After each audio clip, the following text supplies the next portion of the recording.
Chapter 3 exercise 3.6 7 sum பார்க்க போகிறோம். Barry needs 4 hours to complete a work. ஒரு வேலையை முடிக்கிறதுக்கு பாரிக்கு 4 hours வேணும். his friends யுவன், அவரோட ஃப்ரெண்டு யுவன் வந்து 6 hours வேணும் அதே ஒர்க்கை பண்ணுறதுக்கு. how long will it take to complete if they work together?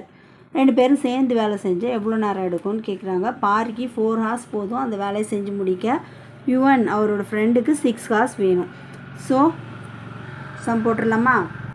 இந்த மாதிரி கொஷின் க்ரியேட்டிவ் திங்கிங்கில் வரலாம். 2 mark.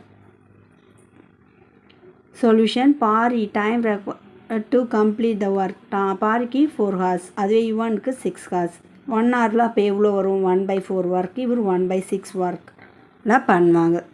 Working together in 1 hour they will complete. எவ்வளோ கம்ப்ளீட் பண்ணலாம்? W/4 plus W/6 of the work அவங்க முடிச்சிடலாம். ஸோ எல்சிஎம் எடுத்திங்கன்னா 4க்கும் 6க்கும் எல்சிஎம் எடுத்தா 24. 24ல் எத்தனை டைம்ஸ் 4 இருக்குன்னா 6 டைம்ஸ் இருக்குது. ஸோ 6W ப்ளஸ் 6ல் எத்தனை 24 இருக்குன்னா 4 இன்ட்டு W 4W ரெண்டுத்தையும் ஆட் பண்ணிங்கன்னா 10W/24.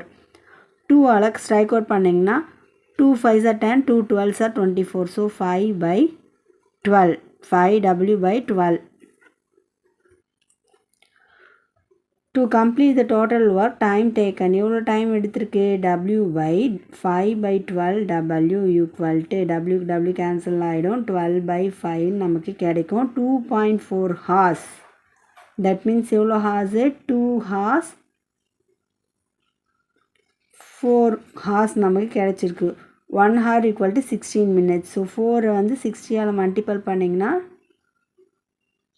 0.4 24 minutes நமக்கு கிடைக்கும். ஸோ அப்போ அவங்க ரெண்டு பேரும் சேர்ந்து செஞ்சால் அந்த வேலையை 2 hours 24 minutesல முடிச்சுவாங்க. பாரி மட்டும் தனியாக செஞ்சால் 4 hoursல முடிப்பார். யுவன் மட்டும் தனியாக செஞ்சால் 6 hoursல முடிப்பாங்க. ரெண்டு பேரும் சேர்ந்து செஞ்சால் 2 hours 24 minutesல முடிச்சிருவாங்க. நம்மளை ரெண்டு பேர் சேர்ந்து செஞ்சால் எவ்வளோ நேரத்தில் முடிப்பாங்கன்னு தான் கேட்டிருந்தாங்க. ஸோ ரிசல்ட் எழுதிடலாம். They will work together to complete the work by 2 hours 24 minutes.